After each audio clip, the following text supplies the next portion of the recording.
नमस्कार दोस्तों, welcome to UP regular classes. मैं पार्थ सचान आप सभी का स्वागत करता हूं। तो आज की इस वीडियो पे हम लोग पॉलिटी का बहुत ही इंपॉर्टेंट चैप्टर पढ़ने वाले हैं, जो कि है राज्य के नीति निर्देशक तत्व, या इन्हीं को डीपीएसपी कहा जाता है। डीपीएसपी, ठीक है। तो इसके बारे में हम लोग कंप्लीट जानकारी लेंगे और एक्सप्लेनेशन जितना मैं बताता जाऊँ, अगर आपको नहीं पता हो तो नोट ज़रूर करेंगे। तो चलिए शुरुआत करते हैं सेशन की। चैनल पर नए हैं, सब्सक्राइब कीजिएगा, इस वीडियो को लाइक कीजिएगा और शेयर भी कीजिएगा। तो पहले प्रश्न से शुरुआत करेंगे हम लोग। तो ये रहा पहला प्रश्न, क्या कह रहा है? निम्न में से कौन सा एक राज्य के नीति निर्देशक सिद्धांतों का उद्देश्य नहीं है? ठीक है ना। नीति निर्देशक सिद्धांत मतलब डीपीएसपी। डीपीएसपी या राज्य के नीति निर्देशक तत्व जिसका उल्लेख संविधान के भाग 4 में है, ठीक है। और अगर आर्टिकल पूछता है तो आर्टिकल 36 से 51 में है, ठीक है। और ये आवाद योग है, आवाद योग है, ठीक है ना। इनको चुनौती नहीं दी जा सकती किसी भी न्यायालय में। ये राज्य का पर्सनल मैटर है कि वो लागू करे कि ना करे। अब देखो क्या पूछ रहा है, उद्देश्य नहीं है। एक कल्याणकारी राज्य की स्थापना करना, सामाजिक आर्थिक न्याय सुनिश्चित करना, एक धार्मिक राज्य की स्थापना करना, एक धर्मनिरपेक्ष राज्य की स्थापना करना। तो किसी भी धार्मिक राज्य की स्थापना करना किसी का भी उद्देश्य नहीं है, ठीक है ना। डीपीएसपी ही नहीं, किसी का भी उद्देश्य नहीं है कि वो धार्मिक राज्य की स्थापना करे। तो सी क्या हो जाएगा, ये उद्देश्य नहीं है, गलत हो जाएगा। क्लियर है। अगला देखेंगे, राज्य के नीति निर्देशक सिद्धांत किस प्रकार मौलिक अधिकारों से भिन्न है? मतलब नीति निर्देशक तत्व जो हैं और मौलिक अधिकार जो हैं, इनमें डिफरेंस क्या है, अंतर क्या है? तो मौलिक अधिकार हम लोग पढ़ चुके हैं, अगर आपने वो वीडियो ना देखा हो ज़रूर देखना।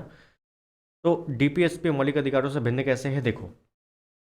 पूर्वोक्त केंद्रीय सरकार के लिए है और उपरोक्त राज्य के लिए। पूर्वोक्त संविधान का अंश नहीं है जबकि उपरोक्त है। नीति निर्देशक सिद्धांत प्रवर्तनीय नहीं है जबकि मौलिक अधिकार प्रवर्तनीय है। ऑप्शन सी क्या कह रहा है, निर्देशक सिद्धांत प्रवर्तनीय नहीं है। मतलब ये मैंने जैसे पहले क्वेश्चन में बताया था कि ये आवादी हो गए, इनको हम किसी भी न्यायालय में चुनौती नहीं दे सकते। लेकिन मौलिक अधिकार क्या है, ये परिवर्तनीय है। क्यों? क्योंकि मौलिक अधिकारों का हनन होने पर हम हाई कोर्ट सुप्रीम कोर्ट जा सकते हैं, आर्टिकल 226 और 32 के तहत, ठीक है ना। हाई कोर्ट जा सकते हैं 226 के तहत, सुप्रीम कोर्ट जा सकते हैं आर्टिकल 32 के तहत। मतलब मौलिक अधिकार परिवर्तनीय है जबकि निर्देशक सिद्धांत परिवर्तनीय नहीं है। तो ऑप्शन सी यहाँ पर सही हो जाएगा, ठीक है। अगला देखो, निर्देशक तत्व क्या है? वाद योग है, आवाद योग है, कठोर है, लचीले हैं। तो जैसा मैंने बताया ये क्या है, ये आवाद योग है, ठीक है ना। Option B. और अगर वाद योग की बात करें तो मौलिक अधिकार क्या है, वाद योग है। मौलिक अधिकार वाद योग है। क्लियर है। नेक्स्ट, भारत के संविधान के भाग 4 में अंतर्विष्ट प्रावधानों के संदर्भ में निम्नलिखित कथनों में से कौन सा या कौन से सही है? मतलब हमें बताना है कि कौन सा स्टेटमेंट सही है। किसके बारे में? भाग 4 के बारे में। देखते हैं। भाग 4 का मतलब क्या है? डीपीएसपी मतलब राज्य के नीति निर्देशक तत्वों की बात कर रहा है, ठीक है। तो क्या है, वे न्यायालय द्वारा परिवर्तनीय होंगे। बिल्कुल गलत। हम लोगों ने अभी देखा ये आवादी होगा, इनको न्यायालय में चेंजमेंट नहीं किया जा सकता। ये किसी भी न्यायालय द्वारा परिवर्तनीय नहीं होंगे, बिल्कुल सही। इस भाग में अधिकथित सिद्धांत राज्य के द्वारा कानून बनाने को प्रभावित करेंगे, बिल्कुल सही।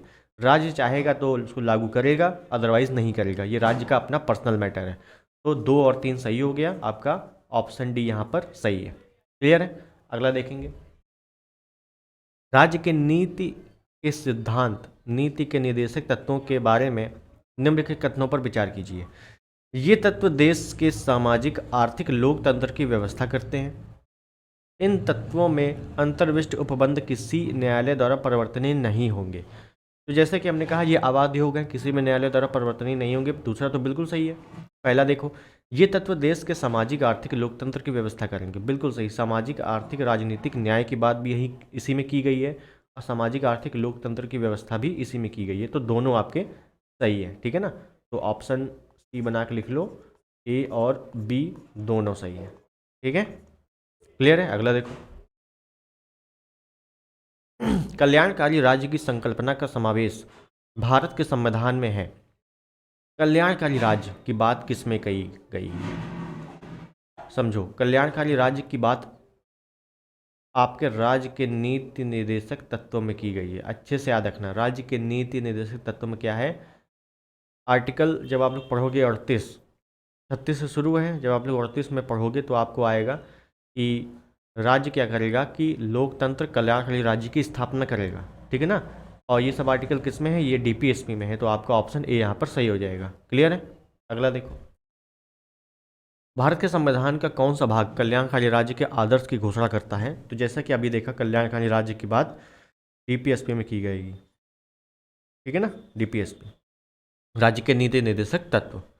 अगला, संविधान का कौन सा भाग कल्याणकारी राज्य का आदर्श घोषित करता है। सेम क्वेश्चन है, डीपीएसपी करता है, ठीक है। और देखो कितनी बार क्वेश्चन रिपीटेड हो चुका है, तो ये क्वेश्चन हो सकता है आने वाले एग्जाम में पूछा जाए। तो कितने प्रकार से पूछा जा रहा है, कैसे पूछा जा रहा है, अच्छे से आप लोग देखिए। अगला देखो, भारत के कल्याणकारी राज्य होने का विचार पाया जाता है। अब देखो यहाँ पर थोड़ा सा डिफरेंट है, कल्याणकारी राज्य होने का विचार पाया जाता है। विचार किसमें पाया जाता है, बात आर्टिकल के माध्यम से तो डीपीएसपी में कह दी गई है, तो राज्य के नीति निर्देशक तत्व बिल्कुल सही होंगे। लेकिन यहाँ पे संविधान की प्रस्तावना भी सही होगी, उद्देश्य का भी सही होगी। क्यों, क्योंकि जब आप लोग उद्देश्य का पढ़ोगे, उद्देश्य का मैंने पढ़ाया हुआ है, उसमें बताया है क्या लिखा हुआ है कि हम भारत के लोग भारत के लिए संप्रभुत्व संपूर्ण कल्याणकारी राज्य की स्थापना करने की बात कहते हैं। तो कल्याणकारी राज्य की तो बात वहाँ भी की गई है, ठीक है ना। तो यहाँ पे क्या हो जाएगा, ए और सी दोनों हो जाएगा। अगर जब आपको ए और सी ना मिले, दोनों ना मिले, तब आप क्या करोगे, राज्य के नीति निर्देशक तत्व करोगे। क्यों, क्योंकि इसमें आर्टिकल के माध्यम से कहा गया है और आर्टिकल मान्य है क्योंकि कानूनी है, ठीक है ना। लेकिन यहाँ पे दोनों दिया हुआ है, ए और सी, तो दोनों करोगे। क्लियर है। अगला देखो, राज्य के नीति निर्देशक तत्व सहज अध्ययन के लिए निम्न में से कौन से भागों में विभाजित किए जा सकते हैं। मतलब डीपीएसपी में किनका विचार रखा गया है। तो समाजवादी विचार है क्या, बिल्कुल है। उदार बौद्धिकवादी भी विचार है और गांधीवादी भी विचार है, ठीक है ना। ये तीनों विचार अलग अलग माध्यम से उपलब्ध हैं। तो आर्टिकल डी यहाँ पर सही, ऑप्शन डी यहाँ पर सही हो जाएगा, उपरोक्त सभी। क्लियर है। अगला देखो, भारतीय संविधान में सम्मिलित नीति निर्देशक तत्वों की प्रेरणा हमें किस संविधान से प्राप्त है। डीपीएसपी कहाँ से लिया गया है, डीपीएसपी कहाँ से लिया गया है, तो ये लिया गया है आयरलैंड के संविधान से। याद रखना है, आयरलैंड के संविधान से ये लिया गया है, ठीक है ना। क्लियर है। नेक्स्ट, भारतीय संविधान में राज्य के नीति निर्देशक तत्वों का निम्न में से किस देश के संविधान से लिया गया है। जैसा कि हम लोगों ने देखा आयरलैंड, ऑप्शन सी, आयरलैंड से लिया गया है। क्लियर है। नेक्स्ट, भारतीय संविधान में राज्य के नीति निर्देशक तत्वों का विचार लिया गया है, आयरलैंड से लिया गया है। सेम क्वेश्चन है। नीति निर्देशक सिद्धांत है, कैसे हैं, वाद्य योग है, नहीं ये अवाद्य योग है, मतलब वाद्य योग नहीं है, ठीक है ना। मौलिक अधिकार की बात करेगा तो ये क्या है, वाद्य योग है, ठीक है ना। नेक्स्ट, भारत के संविधान के अनुसार निम्न में से कौन सा देश के शासन के लिए आधारभूत है। देखो, देश के शासन चलाने के लिए क्या आधारभूत है। देश का शासन चलाने के लिए कहीं पर कुछ होता है, कहीं पर कुछ होता है। ये राज्य का अपना मैटर होता है कि राज्य अपना अपना शासन चलाए, तब जाके देश का शासन चलता है। और ये किसमें है, राज्य के नीति निर्देशक तत्वों की बात की गई है इसमें, ठीक है। इसमें इसका उल्लेख है, देश के शासन के लिए आधारभूत है। क्लियर है। अगला देखो, समान कार्य के लिए समान वेतन भारत के संविधान में सुनिश्चित किया गया है। समान कार्य के लिए समान वेतन आर्टिकल 39, हाँ 39D में है। ये बात की गई है डीपीएसपी में। याद रखना, आर्टिकल भी याद रखना और ये बात भी याद रखना। समान कार्य के लिए समान वेतन, और पुरुष महिला के लिए समान कार्य के लिए समान वेतन है, ठीक है। हाँ, पुरुष और महिलाओं दोनों के लिए, ठीक है। तो ये बात की गई है डीपीएसपी में, आर्टिकल 39D में। क्लियर है। अगला देखो, निम्नलिखित में से कौन एक मौलिक अधिकार नहीं है। अब देखो यहाँ पूछा गया है, डीपीएसपी यहाँ छोड़ दिया गया है ना, मौलिक अधिकार का क्वेश्चन है कि मौलिक अधिकार नहीं है। अभी हम लोगों ने पिछला क्वेश्चन देखा है, समान कार्य के लिए समान वेतन, इसमें है ये आर्टिकल 39D में है, और ये है क्या, डीपीएसपी, राज्य के नीति निर्देशक तत्व है ये। तो ये मौलिक अधिकार नहीं है, तो ऑप्शन बी यहाँ पर सही हो जाएगा। क्लियर है। अगला देखो, भारत में निम्नलिखित में से किसके अंतर्गत पंचायती राज प्रणाली की व्यवस्था की गई है। पंचायती राज प्रणाली की व्यवस्था की गई है आर्टिकल 40 में। आर्टिकल 40 में की गई है और ये एक डीपीएसपी है। और इसका विस्तार जब आप पंचायती राज का विस्तार पढ़ोगे, प्रणाली पढ़ोगे, तब आपको पढ़ना पड़ेगा 73वां संविधान संशोधन 1992 में जो लागू हुआ, उसको हम लोग अच्छे से पढ़ेंगे। 73वां संविधान संशोधन को कई सारी चीज़ें उसमें आती हैं, ठीक है ना। तो पंचायती राज क्या है आर्टिकल 40 में, और आर्टिकल 40 किस में है? राज्य के नीति निर्देशक तत्वों में है, क्योंकि 36 से 51 क्या है? आपका डीपीएसपी तो है, ठीक।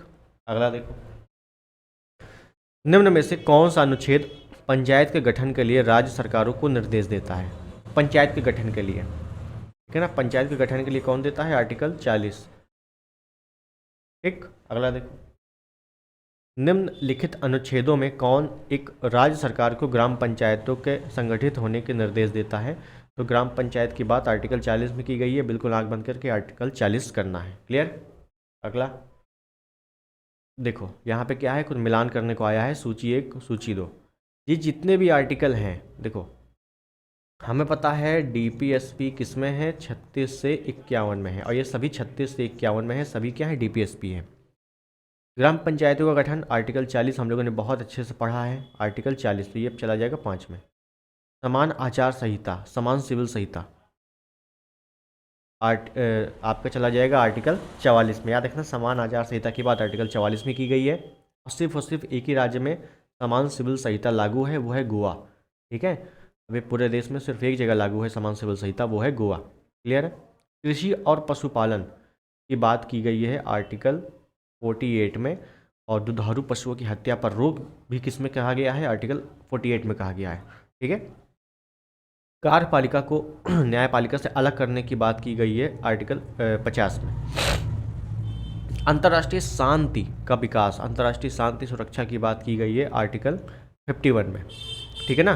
तो ए का हो जाएगा 5वां, बी का हो जाएगा पहला, तो इसमें से ऑप्शन ई सही हो जाएगा, ठीक है ना। इनमें से कोई नहीं, इनमें से कोई ऑप्शन में नहीं है, तो आपको इसी में अच्छे से याद कर लेना है। ग्राम पंचायत आर्टिकल 40 में है, समान आचार संहिता 44 में है, कृषि एवं पशुपालन 48 में है, न्यायपालिका व कार्यपालिका का पृथककरण 50 में है, और अंतर्राष्ट्रीय शांति और सुरक्षा आर्टिकल 51 में है, ठीक है ना। और आर्टिकल 51 को ही विदेश नीति का आधार माना जाता है, क्योंकि अंतर्राष्ट्रीय शांति सुरक्षा की बात करता है ये, ठीक है। अगला देखें, भारत के संविधान के अंतर्गत ग्राम पंचायतों का गठन क्या है? नीति निर्देशक सिद्धांत है ना। निर्देशक सिद्धांत क्यों? क्योंकि ये आर्टिकल 40 में, आर्टिकल 40 क्या है? निर्देशक सिद्धांत ही है, क्लियर। अगला देखो, देखो फिर से मिलान करने को आया है संविधान के अनुच्छेद और विषय। तो आर्टिकल 40 ग्राम पंचायतों का गठन, 41 काम पाने का अधिकार। अब देखो, कुछ विशेष दशाओं में सभी लोगों को, SC ST OBC सभी को कुछ विशेष दशाओं में काम पाने का अधिकार जो है किस में है? आर्टिकल 41 में है। और याद रखना, मनरेगा का जो कार्य मिलता है ना, मनरेगा में, वो भी 41 के तहत ही मिलता है, लेकिन मनरेगा की बात किस में कही गई है? वो 43 में कही गई है, ठीक है। मनरेगा में काम किस में मिलता है? वो आर्टिकल 41 में मिलता है, ठीक है। 44 क्या है? हम लोगों ने अभी देखा, समान सिविल संहिता, समान नागरिक संहिता। आर्टिकल 48 कृषि एवं पशुपालन का गठन। तो ABCD बिल्कुल क्रम सही है, तो ऑप्शन ए यहाँ पर सही हो जाएगा, क्लियर है। अगला देखो, निम्नलिखित में कौन सा एक सही सुमेलित नहीं है? देखो, आर्टिकल 40 हमें पता है ग्राम पंचायतों का गठन, ये तो सुमेलित है। हमें यह भी पता है समान नागरिक संहिता, ये भी सुमेलित है। 39 है, देखो समान न्याय और निःशुल्क विधिक सहायता, बिल्कुल सही, 39 भी सही है। आर्टिकल 48 क्या है? कार्यपालिका न्यायपालिका का पृथक्करण, बिल्कुल गलत है। आर्टिकल 48 में क्या है? पशुपालन और गौ हत्या पर रोक, आर्टिकल 48 में है। न्यायपालिका कार्यपालिका से पृथक्करण आर्टिकल 50 में है, ठीक है ना। तो ये सुमेलित नहीं है, क्लियर। अगला देखो, देखिए कौन सा युग्म सही सुमेलित नहीं है? विषय दिया गया है और संबंधित अनुच्छेद दिए गए हैं। न्यायपालिका कार्यपालिका का पृथक्करण आर्टिकल 50 में है, बिल्कुल सही है। अनुसूचित जातियां तथा अनुसूचित जनजातीय शैक्षण आर्थिक हितों का समावृद्धि 46 में है, बिल्कुल सही है। ग्राम पंचायतों का गठन की बात 40 में की गई है, बिल्कुल सही है। सहकारी सोसाइटी का संवर्धन, बिल्कुल गलत है। क्यों? क्योंकि ये सहकारी सोसाइटी का संवर्धन जो है आर्टिकल 43B में है, ठीक है ना, बी में है, ए में नहीं है। तो ये देखो, ए और बी बहुत छोटा छोटा पूछा जाता है, ठीक है ना, बहुत डीपली पूछा जाता है, तो आपको अच्छे से डिटेलिंग में पढ़ना है। क्लियर। अगला देखो क्या कह रहा है। नीचे दिए गए कथन को, कथन ए, कथन सॉरी कारण, कथन और कारण है। देखो क्या है। मनरेगा अर्ह परिवार से कम एक सदस्य को वर्ष में 100 दिन का रोजगार दिलाने का प्रावधान करता है। मतलब मनरेगा जो है 100 दिन का कार्य है, जो कि बिल्कुल सही है। मनरेगा में 100 दिन का कार्य मिलता है, ठीक है, याद रखना। रोजगार का अधिकार संविधान के भाग 3 में प्रावधानित है। रोजगार का अधिकार, तो ये तो गलत हो गया। क्यों? क्योंकि हमने पढ़ा है कि रोजगार या काम पाने का अधिकार आर्टिकल 41 में है, और ये आर्टिकल 41 है डीपीएसपी, ठीक है ना। और ये भाग 3 पूछ रहा है, और ये भाग 3 क्या है? ये है मौलिक अधिकार। तो ये तो बिल्कुल उल्टा हो गया, उल्टा हो गया ना, तो ये तो बिल्कुल गलत है। तो कथन ए सही है, याद रखना, यहाँ पे कटा हुआ है, तो केवल और केवल ए सही है, आर गलत है, ठीक है। अगला देखो। मनरेगा कार्यक्रम निम्नलिखित में से भारतीय संविधान के किस अनुच्छेद को लागू करने हेतु लाया गया है। तो देखो, मनरेगा का उल्लेख ही आर्टिकल 43 में है, लेकिन मनरेगा में जो काम मिलता है वो आर्टिकल 41 में मिलता है, ठीक है ना। और लेकिन मनरेगा है किस में? 43 में है, 43 में है, ठीक है। अगर मैं आर्टिकल 45 की बात करता हूँ, तो यहाँ पे बात होती है निःशुल्क शिक्षा की। निःशुल्क शिक्षा, किसको निःशुल्क शिक्षा? तो 6 वर्ष तक के बच्चों को, 6 वर्ष तक के बच्चों को निःशुल्क शिक्षा, ठीक है ना। 14 वर्ष मत कर देना, केवल 6 वर्ष, 0 से 6 वर्ष, ठीक है। आर्टिकल 50 क्या है? कार्यपालिका और न्यायपालिका से अलग करना। और आर्टिकल 47 क्या है? पोषाहार में वृद्धि और स्वास्थ्य की देखभाल करना। ये आर्टिकल 47 में है। क्लियर। अगला देखो। 42वें संविधान संशोधन द्वारा किस अनुच्छेद के माध्यम से श्रमिकों की प्रबंधन में भागीदारी सुनिश्चित की गई? श्रमिकों के प्रबंधन में, अब देखो यहाँ पे श्रमिकों का प्रबंधन है, तो ये आर्टिकल 43A है। सहकारी समिति 43B थी, और ये श्रमिकों का प्रबंधन किस में है? आर्टिकल 43A में है, याद रखना। क्लियर है। अगला देखो। देखिए क्या कह रहा है। भारत के न्यायपालिका का कार्यपालिका से पृथककरण किसके व्यादेशित है? मतलब कार्यपालिका को न्यायपालिका से पृथककरण की बात की गई है, वो की गई है आर्टिकल 50 में। और ये क्या है? ये एक डीपीएसपी है, ठीक है ना। और ये राज्य के नीति निर्देशक तत्व के अंतर्गत आता है। क्लियर। अगला देखो। राज्य के नीति निर्देशक सिद्धांतों के निम्नलिखित अनुच्छेदों में से कौन सा अंतर्राष्ट्रीय शांति और सुरक्षा के संवर्धन से संबंधित है? तो देखो, अंतर्राष्ट्रीय शांति और सुरक्षा जो है आर्टिकल 51 में है, और याद रखना आर्टिकल 51 को ही विदेश नीति का आधार, विदेश नीति का आधार किसे माना जाता है? आर्टिकल 51 को ही माना जाता है, ठीक है ना, याद रखना। अगला। भारत के संविधान में अंतर्राष्ट्रीय शांति और सुरक्षा की अभिव्यक्ति कहाँ उल्लेखित है? तो बिल्कुल सिंपल है, हमें पता है आर्टिकल 51 में उल्लेखित है, जो कि क्या है? डीपीएसपी है। क्लियर। नेक्स्ट। कौन सा भाग अंतर्राष्ट्रीय शांति और सुरक्षा के प्रति राज्य के उत्तरदायित्व का उल्लेख करता है? सिंपल क्वेश्चन है, राज्य के नीति निर्देशक तत्व। कितनी बार देखो आ चुका है, ठीक है। अगला। भारतीय संविधान का कौन सा अनुच्छेद भारत के विदेश नीति से संबंधित है? जैसा कि मैंने बताया था, विदेश नीति का आधार आर्टिकल 51 को ही माना जाता है, ठीक है ना, अंतर्राष्ट्रीय शांति और सुरक्षा को ही। क्लियर। नेक्स्ट। निम्नलिखित में से कौन सा संविधान के 42वें संशोधन द्वारा नीति निर्देशक तत्वों में नहीं जोड़ा गया? अब देखो, इसका मतलब है हमें पता होना चाहिए 42वें संविधान संशोधन द्वारा क्या क्या जोड़ा गया। तो क्या इतना पढ़ पाओगे? बिल्कुल नहीं। इसमें क्या लगेगा? इसमें लगेगा लॉजिक। कैसे? देखो, थोड़ा सा लॉजिक लगाना है, इसी प्रकार से कई क्वेश्चन बनते हैं आपके। पूछा गया है 42वें संविधान द्वारा डीपीएसपी में नहीं जोड़ा गया, और हमें अच्छे से पता है कि समान सिविल संहिता, समान आचार संहिता, क्यों पता है? क्योंकि हम लोग अच्छे से पढ़ते हुए आ रहे हैं। समान सिविल संहिता का उल्लेख आर्टिकल 44 में है, आर्टिकल 44 में है, इतना हमें पता है, ठीक है। अब देखो, अगर 42वें संविधान संशोधन कब होता है? 1976 में होता है। अगर कुछ जोड़ा जाता, समझो, अगर कुछ जोड़ा जाता तो वो सब आर्टिकल में जाता, सब आर्टिकल में जाता। सब आर्टिकल मतलब कुछ ए बी सी डी या का खा गा घा कुछ ना कुछ जुड़ता आर्टिकल के बाद। हमें पता है आचार संहिता में केवल और केवल 44 है, ना तो ए है ना बी है, कुछ नहीं जुड़ा है, मतलब ये मूल संविधान में था। मूल संविधान में था, जब संविधान लागू हुआ है तब से ये लागू है, तब से ये जुड़ा हुआ है आर्टिकल 44। ये बाद में नहीं जोड़ा गया है। कैसे पता? क्योंकि इसमें कोई भी सब आर्टिकल लागू नहीं है, ना तो 44A है, 44B कुछ नहीं है, केवल 44 है। तो ये क्या है? 42वें संविधान संशोधन द्वारा नहीं जोड़ा गया। क्यों? क्योंकि ये पहले से जुड़ा है। तो ऑप्शन सी यहाँ पर सही हो गया। इतना सिंपल था, ठीक है ना। हमें बाकी के बारे में हमें कुछ नहीं पता, हमें ए नहीं पता क्या है, बी नहीं पता, सी नहीं पता, हमें ये पता था समान आचार संहिता आर्टिकल 44 में है और इसमें कोई भी सब आर्टिकल नहीं है, मतलब ये पहले से जुड़ा था, ये बाद में नहीं जोड़ा गया। और क्वेश्चन में क्या आया था? कौन सा बाद में नहीं जोड़ा गया? तो बस यही बाद में नहीं जोड़ा गया, ठीक है ना। कितना सिंपल क्वेश्चन है और किस प्रकार से लॉजिक लगा के आप सॉल्व कर सकते हो, ठीक है। बस यही सीखना है आपको। क्लियर? आगे देखो। संविधान निम्न में से किसके शोषण के विरुद्ध अधिकार स्वीकृत करता है? शोषण के विरुद्ध अधिकार स्वीकृत करता है। बच्चों के शोषण के विरुद्ध भी करता है, स्त्रियों के शोषण के विरुद्ध भी करता है, जनजातियों के शोषण के विरुद्ध भी करता है, दलितों के नहीं करता। तो 1 2 3 सी सही हो जाएगा। दलितों का क्यों नहीं करता? क्योंकि दलित शब्द संविधान में उल्लेखित नहीं है, संविधान में नहीं है, याद रखना है।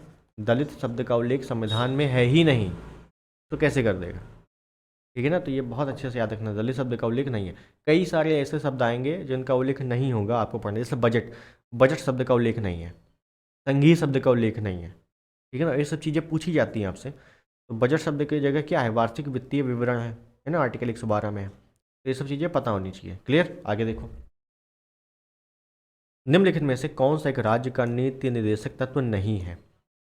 मद्य निषेध हमें पता है आर्टिकल 47 में है, जो कि डीपीएसपी है। गौरक्षण पशुपालन आर्टिकल 48 में है, जो कि डीपीएसपी है। पर्यावरण संरक्षण वन्यजीव संरक्षण आर्टिकल 48A में है। देखो ए आ गया सब आर्टिकल, मतलब ये जोड़ा गया था। कब जोड़ा गया? 42वें संविधान संशोधन 1976 के तहत पर्यावरण संरक्षण वन्यजीव संरक्षण जोड़ा गया था, जो कि आर्टिकल 48A में है। डी में क्या है? 14 वर्ष की आयु के बच्चों को निःशुल्क शिक्षा, ये बिल्कुल नहीं है। जब भी आप डीपीएसपी में देखोगे तो 0 से 6 केवल 6 वर्ष तक के बच्चों को निःशुल्क शिक्षा है, जो कि आर्टिकल 45 में है, ठीक है ना। तो डी आपका गलत हो जाएगा। डीपीएसपी नहीं है तो डी जो है ये डीपीएसपी नहीं है। क्लियर? अगला देखो। निम्नलिखित में से कौन सा राज्य के नीति निर्देशक तत्व नहीं है? मादक पेय पदार्थ, बिल्कुल सिंपल, आर्टिकल 47। गायों बछड़ों वध का निषेध, आर्टिकल 48। पर्यावरण संरक्षण वन्यजीव संरक्षण, आर्टिकल 48A। 16 वर्ष तक के बच्चों, बिल्कुल नहीं, केवल 0 से 6 वर्ष तक के बच्चों, ठीक है ना। डी सेम क्वेश्चन था बिल्कुल, है ना। अगला देखो। निम्नलिखित में से भारत के संविधान में किसमें पर्यावरण संरक्षण एवं संवर्धन तथा वन्य एवं वन्य जीव की रक्षा के प्रावधान पाए जाते हैं? तो हमें पता है कि पर्यावरण संरक्षण या वन्य जीव संरक्षण की बात किसमें की गई है? आर्टिकल 48A में की गई है, अभी हम लोगों ने देखा। तो ये डीपीएसपी हुआ, बिल्कुल सही। और याद रखना ये मौलिक कर्तव्य भी है, पर्यावरण की रक्षा करना ये क्या है? एक मौलिक कर्तव्य भी है हमारा। जब मौलिक कर्तव्य आएगा तो आपको सभी मौलिक कर्तव्य अच्छे से डिटेल में बताऊंगा। तो ऑप्शन सी यहाँ पर सही हो जाएगा, ए और बी दोनों। क्लियर है? अगला देखो। निम्नलिखित में से कौन एक राज्य के नीति निर्देशक सिद्धांतों में सम्मिलित है? तो राज्य देश के पर्यावरण संरक्षण तथा संवर्धन का प्रयास करेगा, जो कि आर्टिकल 48A में है, और जो कि क्या है? ये एक डीपीएसपी है, मतलब राज्य के नीति निर्देशक तत्व है, जो कि ए सही हो गया। बाकी अब आगे बढ़ने की आवश्यकता ही नहीं है, लेकिन फिर भी एक बार देख लेते हैं आगे क्या है। राज्य किसी व्यक्ति को कानून के समक्ष समानता से मना नहीं करेगा, ये आर्टिकल 14 में है। क्यों? विधि के समक्ष समता, आर्टिकल 14, ये क्या हो गया? मौलिक अधिकार हो गया। राज्य किसी व्यक्ति को उसके धर्म, कुल, जाति, लिंग, जन्म स्थान के आधार पर भेदभाव नहीं करेगा, आर्टिकल 15, ये क्या हो गया? ये तो मौलिक अधिकार हो गया। आर्य प्रस्ता का प्रवर्तन, आर्टिकल 17, क्या हो गया? मौलिक अधिकार हो गया। तो ये क्या है? बी सी डी मौलिक अधिकार है, लेकिन ए क्या है? डीपीएसपी है, राज्य का निर्देशक तत्व है। क्लियर? अगले। निम्नलिखित में से कौन सा एक राज्य का नीति निर्देशक सिद्धांत संविधान में बाद में जोड़ा गया? बाद में जोड़ा गया, पहले नहीं जोड़ा गया। कैसे पता लगेगा? ग्राम पंचायत, आर्टिकल 40, बाद में जोड़ा गया होता तो कुछ ए बी सी लगता है कि नहीं, लेकिन आर्टिकल केवल 40 है, मतलब ये पहले से जोड़ा था, तो ए तो नहीं हो सकता। गोवध निषेध, आर्टिकल 48 ए बी सी कुछ नहीं है, केवल 48 है, मतलब ये पहले से जोड़ा था, बाद में नहीं जोड़ा गया।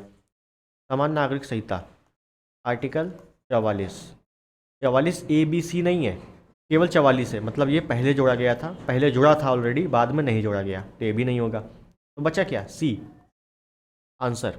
ये देखो आर ओ आर में आया हुआ है, ठीक है ना, बस यही लॉजिक लगाना है आपको, ये लॉजिक याद रखना बस। आगे देखो, इनमें से कौन राज्य के नीति निर्देशक सिद्धांतों में सम्मिलित नहीं है? तो अच्छे से याद रखना, मद्य निषेध तो आर्टिकल 47 में है, और काम पाने का अधिकार तो आर्टिकल 41 में भी है, समान कार्य के लिए समान वेतन आर्टिकल 39 में है।